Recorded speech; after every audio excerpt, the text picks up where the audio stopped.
and welcome to our study of the Gunpowder Plot in 1605. Now, we're interested in three main learning objectives. Firstly, why was it that the plotters wanted to act against the crown, blow up Parliament and try and kill the king? Secondly, we want to understand what the crimes were that they were actually accused of. And thirdly, we want to understand why the Gunpowder Plotters were punished so harshly. Now, this is all part of our study of crime and punishment, and I think this is a really good topic that you're going to enjoy fully. Let's get going.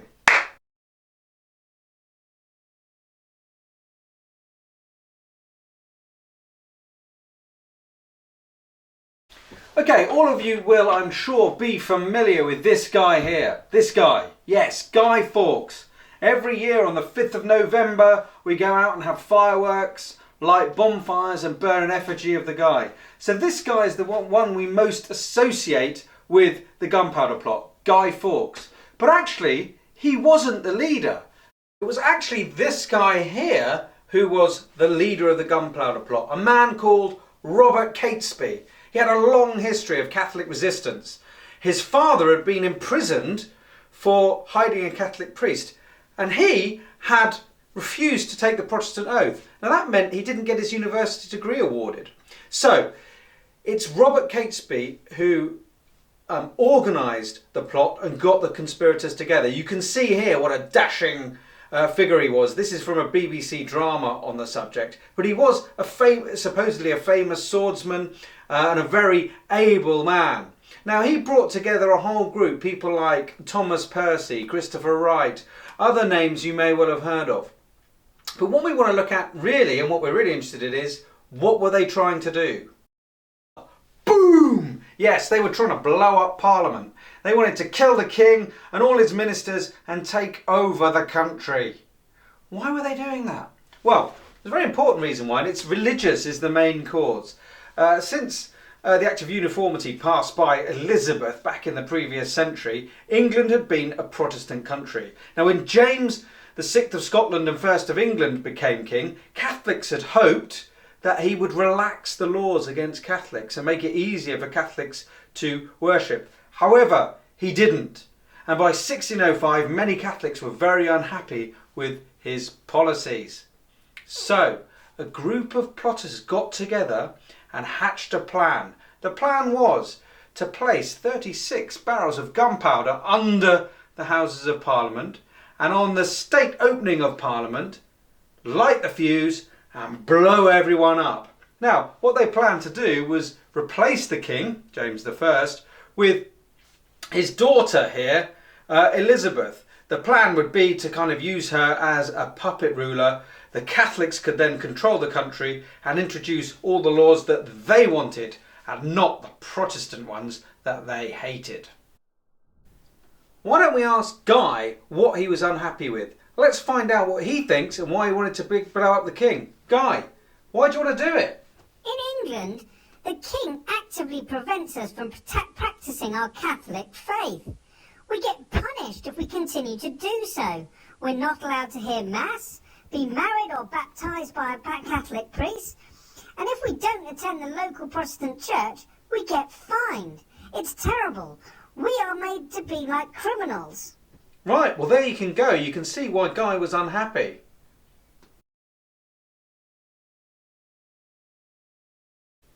Now, we all know that the plot failed. And many people think actually this guy had a hand in it. His name is Robert Cecil and he was the king's chief spy master. Now, the plot was uncovered and failed when a letter arrived at the residence of Lord Monteagle. And you can see Lord Monteagle opening the letter here. And what it was a warning inside the letter. It warned him not to attend Parliament the next day because there was going to be a terrible blow. Now, Lord Monteagle, wanting to please the king, read the letter and then had it sent straight to the king. Here we see Robert Cecil visiting the king with the letter. It outlined that there was probably going to be an explosion at Parliament the next day. Now, it was then that the king gave the order for the cellars under the Houses of Parliament to be searched, Soldiers went down, found a man who claimed to be John Johnson.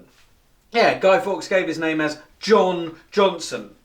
Again, according to the official version of events, he was taken before the king.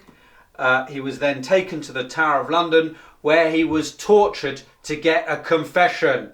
Now, torture was only allowed under special circumstances in those days, and in the country there was one very, very gruesome form of punishment. It was called the rack. You were put on the rack and stretched out till your limbs pop out of their sockets. I mean, it was a gruesome, gruesome form of torture, and really, most people would probably pretty much admit to anything. So what it does mean is that Guy Fawkes' confession can't really be trusted. Now, following his torture, he gave away the names of the other plotters.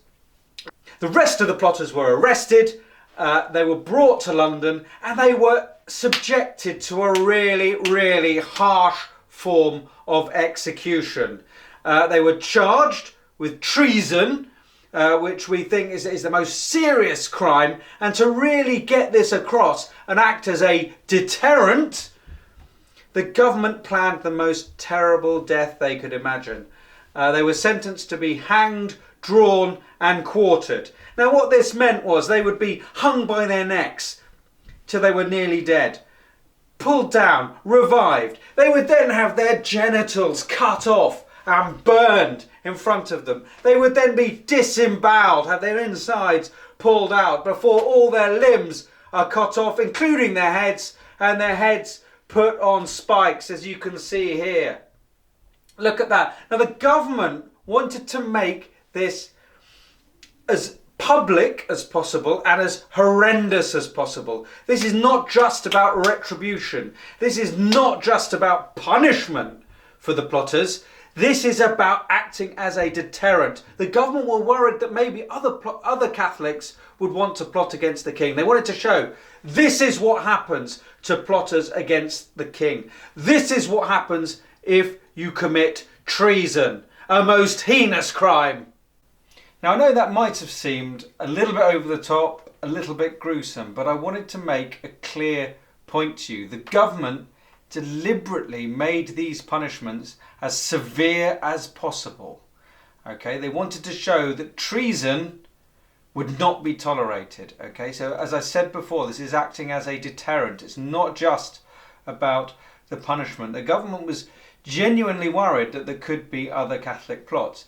Now, some historians believe that actually the government knew this plot was going ahead all the time, and they allowed it to get to this point so that they would have an excuse to punish Catholics more severely. And we did see this following the Gunpowder Plot. The government was able, with public support, to bring in more severe punishment and more serious laws against the Catholics.